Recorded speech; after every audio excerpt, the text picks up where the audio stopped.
All right, we're out here at 39 in Trapnell, and we just got Sherry that dropped by, and she dropped off 6 Cuisinart knives for us, which are pretty good knives. And so we're going to sharpen those up, and I was going to show you what we do. So the first thing we do when we get a knife, this is a well-used knife. It has a pretty good edge. Okay, we kind of look at the edge and make sure that there's no dings or scrapes or anything really bad that need to be repaired or broken off tips or the like, and we look at that first. We'll look to see if make sure there's any kind of special bevel on the blade. If both sides are beveled the same way, then we know that we do both the same as opposed to special treatment. Okay, we don't know what kind of steel this is, so we call that mystery steel. And sorry for the big trucks, we call that mystery steel. So we're going to do 3 levels of belts. We're going to do a 200 belt, a 200 grip belt, then we're going to do a 1200 grip belt, and then a 4000. Now, the reason we don't do just one belt is because we want to avoid what's called turn and burn. We don't want to turn this thing up to where it gets a lot of heat and then just does the edge in one pass. We want to do 3 passes so we keep the heat down. All right, so we're going to start off with the 200. We're going to do 7 passes on each side. Now, there's no magic to 7. It's just a number I like, and we start on each side, okay? All right, let's get started. Oh, and also our angle guide here has 3 holes. And these 3 holes, each one of these holes is a different angle. So you do a different angle on the thing. So general use knives, we usually do at the bottom. If there's a like a fine Japanese knife, we'll do one of the other holes just depending on the knife. But for these are general use, and we're going to get started here.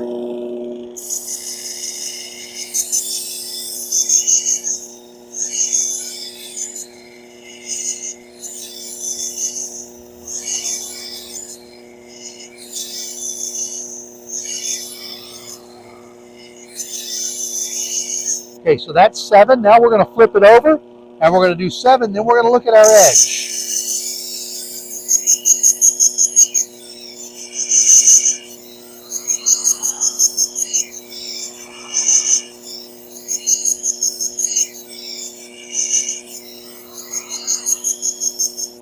Okay, now what we're looking for is we're looking for a burr on the side where we've grinded both sides, and we've made both of those angles come together to make the point. That's the sharp point. But what that does, that also puts a bevel on the edge, and you can feel it when you run your fingers across it.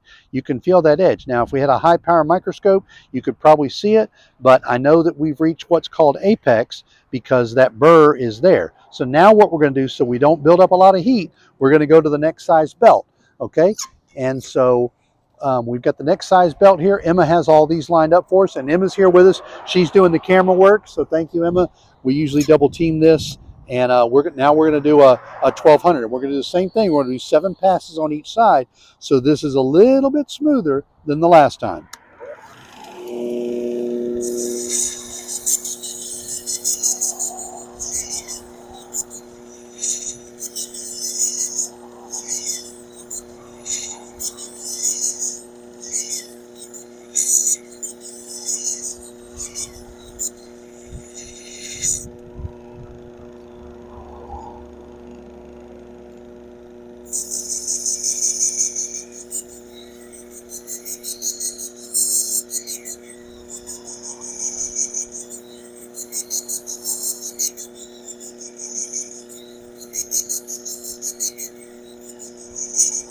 Again, we go pretty fast. We go pretty fast and with light pressure over each of the belts to keep the heat down. You don't want any of these blades to build up heat, not like hot water heat, but lots of heat. So we keep changing these belts out. Now we're going to go to a 4000, and that'll put a little bit of a shine on the blade, and it keep refining it down.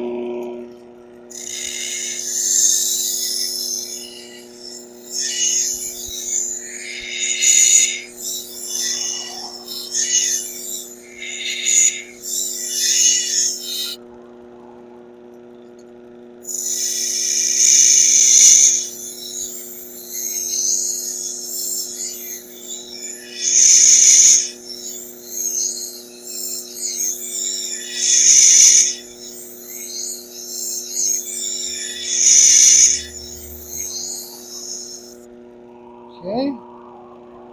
Now we can feel the top. Let me turn that off. We can feel the top, and we can feel just that wire edge on the top where we've put those two angles together, and now we're going to take that off with a felt. This is actually made out of a high density felt. This is a felt belt, and that's going to take that wire edge off and make it super smooth to cut. And just a few light passes on the felt, because we're just breaking that metal off that wire edge. So we're going to do 2 or 3 on this side, because we're not doing any sharpening, we're just cleaning up that edge. A couple on this side.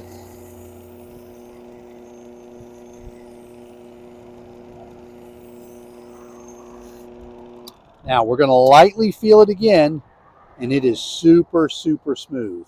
Super, super smooth. And I'm betting that is really sharp. So now we're going to take it out of the clamp.